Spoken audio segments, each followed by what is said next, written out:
आलम में नशा हो जब तेरे रुखसार देखूं। ঢাকায় চিত্রনায়িকা অপু বিশ্বাস পর্দার বাইরে এখন অভিনয়ের পাশাপাশি নিজের ব্যবসা নিয়েও ব্যস্ত সময় পার করছেন। সম্প্রতি রাজধানীর নিকেতনে আয়োজিত এক অনুষ্ঠানে উপস্থিত হয়ে ঈদ, ভালোবাসা দিবস এবং ব্যক্তিগত নানা প্রসঙ্গে খোলামেলা কথা বলেন তিনি।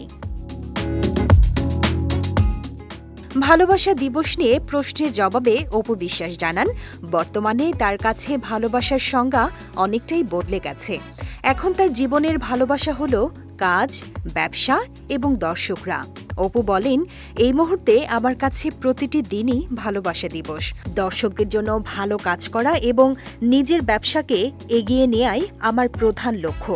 তিনি আরও যোগ করেন, জীবনের এই পর্যায়ে এসে কাজের মধ্যেই তিনি সবচেয়ে বেশি আনন্দ ও তৃপ্তি খুঁজে পান।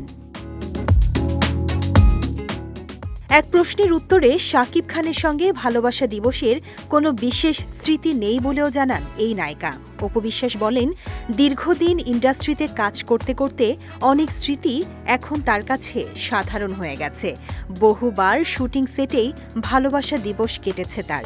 হাসতে হাসতে তিনি বলেন, ডিরেক্টরের অ্যাকশন বলার পর সংলাপটাই তখন ভালোবাসার মুহূর্ত হয়ে উঠত।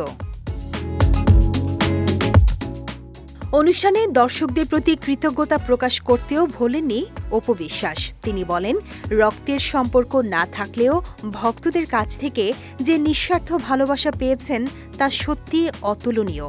এই ভালোবাসা সারা জীবন ধরে রাখতে চান তিনি এবং সবার কাছে দোয়া কামনা করেন।